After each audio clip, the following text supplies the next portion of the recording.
आजकल कैमरा देख के बस ये मन होता है कि उसे फोड़ दूं।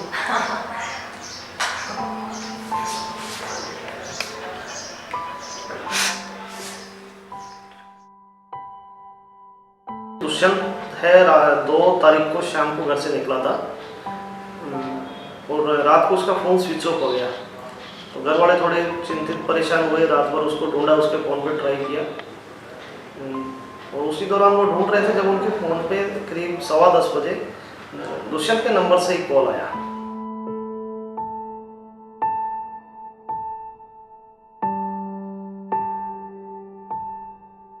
फोन आया तो मेरे बेटे के निक्की के फोन से फोन आया और पहले मेरा बेटा ही बोला कि पापा जो है ये मुझे मार देंगे, इनको 10 लाख रुपए दे दो, मुझे बचा लो।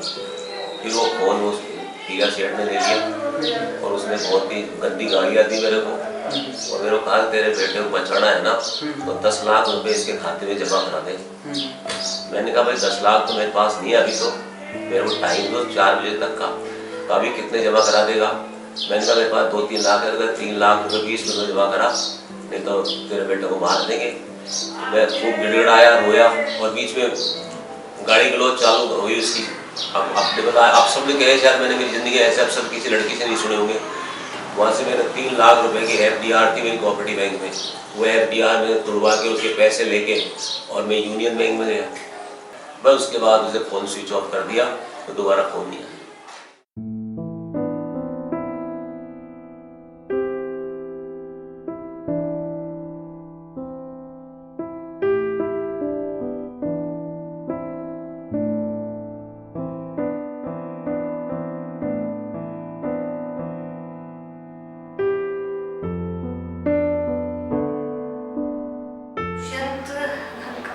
नाम भी पता नहीं था, टिंडर पे मिला था वो मुझे, उसने मेरे को अपना गलत नाम गलत पहचान बताई थी और ये बताया था कि बहुत पैसे वाला है वो। और मैं दीक्षांत के साथ में रह रही थी, उसके ऊपर कर्जा था तकरीबन 21 लाख का। उसे कोई चाहिए था ऐसा बंदा जिससे पैसे आ सके। तो हमने मिलकर प्लान बनाया था कि किसी को किडनैप करके फिरौती मांग के उसका मर्डर कर देंगे। मर्डर का प्लान पहले से ही था, किसके साथ होगा क्या होगा ये फिक्स नहीं था। लेकिन जब दुष्यंत मिला, उसने अपने बारे में बताया, ऐसा झूठ बोला कि वो बहुत पैसे वाला है, तो हमने फिर उसको किडनैप करके उससे फिरौती मांगी। लेकिन बाद में पता लगा कि वो उसके पास कुछ नहीं है। दुष्यंत के फादर ने आप लोगों कुछ अकाउंट में पैसे ट्रांसफर करा दिए थे, फिर भी आपने उसको मार दिया, ऐसा पैसे ट्रांसफर करने से पहले ही मार दिया था। कैसे मारा आपने दुष्यंत को? पहले उसका गला घोटा दीक्षांत ने, उसके बाद में वो नहीं मरा तो फिर लक्ष्य आया, लक्ष्य ने उसका मुंह तकिए से दबाया, फिर भी नहीं मरा, वो बेहोश हो गया। उसके बाद फिर दीक्षांत ने मुझसे चाकू मंगाया, मैंने उसे चाकू ला के दिया और दीक्षांत ने उसका गला काट दिया चाकू से। आपने इन्वेस्टिगेशन ऑफिसर जो एक पहले आपके केस की थी उनको ये बोला कि आप वो चाकू अपने एक्स बॉयफ्रेंड को मारने के लिए लेकर आए थे? मैंने वो चाकू नहीं लाई थी। मेरा एक्स बॉयफ्रेंड एक नंबर का घटिया गिरा हुआ आदमी, उसने मेरे पे झूठा केस किया है। वो तो मर जाए तो अच्छा है, वैसे मुझे उसी का मर्डर करना था लेकिन नहीं किया मैंने। ठीक है, वो चाकू मैं ऐसे ही लाई थी खुद की नस काटने के लिए, मैंने काट भी ली थी।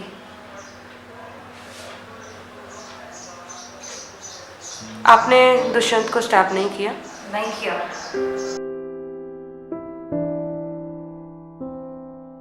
टिंडर ऐप के थ्रू मेरी इनसे फ्रेंडशिप हुई। जिस दिन टिंडर पे बात हो रही थी अगले दिन हमने एक मीटिंग फिक्स की, हम मिले और उसके बाद कुछ दिन बाद अपने घर चला गया। तो मैं फ़ोन पे थोड़ी इमोशनल अटैचमेंट हो गई थी। फिर ये इन्होंने एक फ्लैट ले लिया था यहाँ पे, तो मैं भी आ गया। मैं अपना यूट्यूब चैनल स्टार्ट कर रहा था यहाँ पे, तो 3 महीने ब्रेक में मैं इतना फ्री तो रह नहीं सकता मैं। तो बस साथ साथ चलते गए, एंजॉय करते गए, मैं थोड़ी इमोशनल अटैचमेंट बढ़ गई। और प्रिया ने मेरे को बोला था कि वो एक ट्रैवल एजेंसी में काम करते हैं, वासु हॉलीडेज़ के नाम से, तो मैंने ट्रस्ट कर लिया। फिर उसके बाद फिर घर गया, मैं वापस आया तो मुझे इनकी सारी हरकतों का पता लग गया। बस मैं मौका नहीं देख पाया कि मतलब मैं भागूं कैसे उस टाइम। एट द एंड जब ये दुष्यंत वाली ये जो सीन हुआ, जो भी इतना बड़ा हुआ ये, उस टाइम पे मेरे को कुछ नहीं पता था। एंड टाइम पे इसने मेरे को प्लानिंग करके बताया। लक्ष्य ने मेरे साथ इस चीज़ को एग्री किया, चलो कर लेते हैं, कौन सा मतलब मारेंगे उसे, छोड़ देंगे अगले दिन शाम को 4 बजे तक। तो हमने हाँ भर दी। उसके बाद में उसको थोड़ा हमने टॉर्चर किया, जो भी ये बयान के अंदर मैंने लिखा बोला है आपने।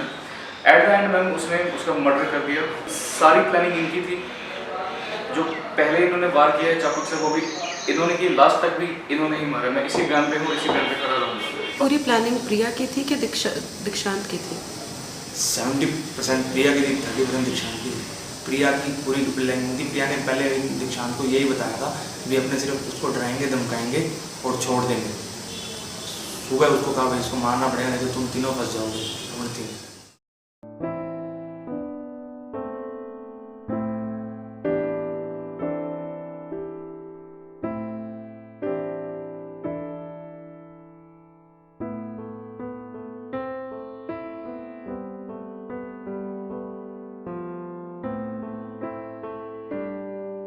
आप क्या करते थे, अपने बारे में थोड़ा सा बता दीजिए। मैं एस्कॉर्ट सर्विस की साइट पर काम करती थी। वहाँ लोगों से फ्रॉड करते थे, प्रोवाइड नहीं करवाते थे गर्ल्स। किस तरह से फ्रॉड करते थे? फ्रॉड इस तरह से करते थे कि पैसे लेके भाग जाते थे और कुछ प्रोवाइड नहीं कराती थी मैं। मतलब पैसे लेके भाग जाते थे कैसे, मतलब थोड़ा सा ऐसे डिटेल। कि जैसे किसी ने कोई कॉल गर्ल मंगाई, लड़की मंगाई, तो उससे उसके पास मैं जाती थी, पैसे लेती थी और उसको बोलती थी कि ड्राइवर को पैसे लेकर आ रही हूँ, और मैं वहाँ से पैसे लेके निकल जाती थी। बस यही करती थी मैं। और ऐसा आपने कितने अप्रॉक्सीमेटली कितने लोगों के साथ हज़ारों किया? लोगों के साथ किया। कब से कर रही थी प्रिया ये? 6 साल 7 साल हो गए, 6 साल। कभी किसी ने कंप्लेंट नहीं करी? नहीं।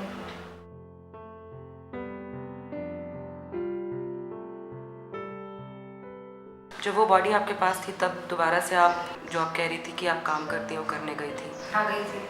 उसके बारे में बॉडी कुछ- मेरे पास नहीं थी तब। बॉडी फेंक दी थी हमने, शाम को गई थी मैं। बॉडी दोपहर में फेंक दी थी। तो आप मर्डर करने के बाद भी एक्सटॉर्शन करने गई थी किसी से? एक्सटॉर्शन नहीं बोलते हैं इसको मैडम। आप पहले एक्सटॉर्शन की डेफिनेशन नेट पे सर्च कर लीजिए खुद। वो लोग कॉल गर्ल्स बुलाते हैं, उसके पैसे देते हैं। कैसे एक्सटॉर्शन कैसे कह सकते हैं आप इसको? डिफाइन कीजिए एक्सटॉर्शन को। मैं उन्हें ब्लैकमेल नहीं करती थी। तो वो बेसिकली जो सर्विसेज आपसे लेने आते थे, आप उनके पैसे ले लेते जी थे? हाँ। वो अपनी बीवियों को घर पे छोड़कर हमसे, मैं गंदा वर्ड यूज़ नहीं कर सकती, लेकिन हमसे कॉल गर्ल्स लेने आते थे, तो हम उनसे पैसे ले लेते थे, बस उनको देते नहीं थे। तो आई थिंक ऐसे लोगों के साथ बड़ा अच्छा करते थे हम। थोड़ा समाज सेवा का काम कर रही थी मैं, तो रुक गया मेरा काम।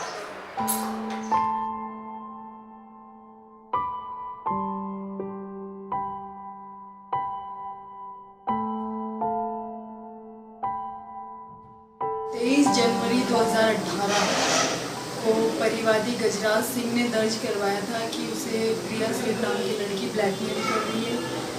वो अपनी मर्जी से उसके साथ रही थी लिव इन रिलेशनशिप में दिल्ली में, और अब वो कह रही है कि या तो तुम मुझे 10 लाख रुपए दो, या फिर मैं तुम्हारे ऊपर रेप केस करवाऊंगी, और मैं प्रेग्नेंट हूँ, बच्चा पैदा करके तुम्हारे घर पर टिक जाऊँगी। इस टाइप से वो उसको ब्लैकमेल कर रही है।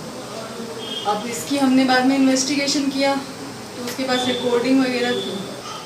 जैसे उसने व्हाट्सएप पे बात करते हैं, व्हाट्सएप कॉल रिकॉर्ड नहीं होते, तो उसने दूसरे फ़ोन से उनको रिकॉर्ड किया है और फिर वो पेश किया है कि मैडम वो इस तरीके से मुझे धमकाती है।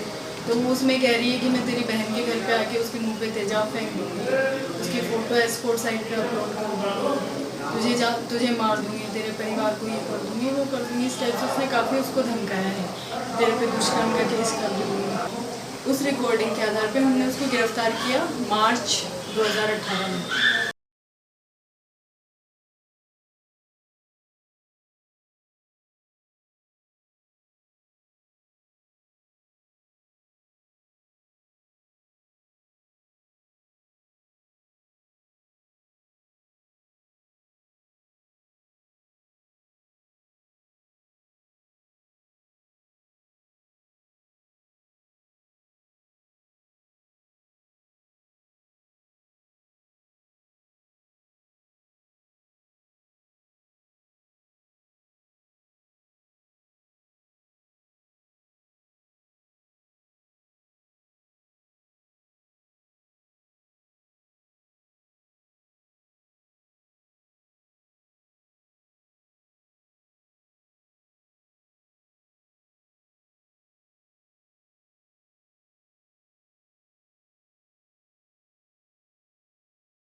तो मैम हमारा जो लॉ है उसमें डेटरेंट है कि अगर कोई इस तरह से फॉल्स केस करता है तो उनको भी पनिशमेंट मिले?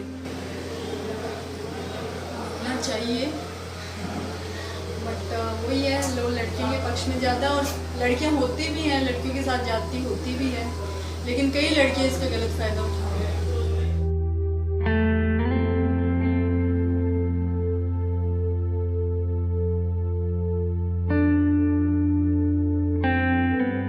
चलो मेरा बेटा तो चला गया, लेकिन अगर वो बाहर आ गई, कोर्ट से बाहर आ गई, वो जमानत हो गई किसी भी तरह से, वो किसी और के साथ भी यही करेंगे। मैं तो यही चाहूँगा आप लोगों से, भाई इसको इतना हाईलाइट करो कि इनको जो है फांसी की सजा मिले, जब मेरी आत्मा को शांति मिले।